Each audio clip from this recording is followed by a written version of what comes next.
কবিতা আমার জারুলের ঘন ছায়া,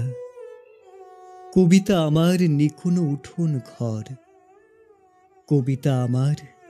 চোখে অঞ্জন মায়া, কবিতা আমার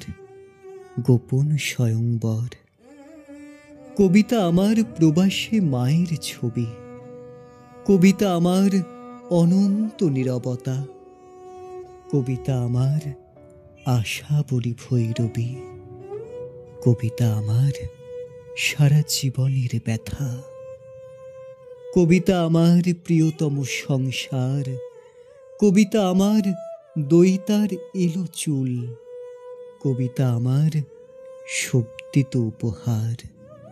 কবিতা আমার চিরকাঙ্ক্ষিত ফুল, কবিতা আমার বর্ষার ভরা নদী, কবিতা আমার ভোরের শিউলি জুঁই, কবিতা আমার বুকে থাক নিরবধি, কবিতা আমার স্তন্যদায়িনী তুই।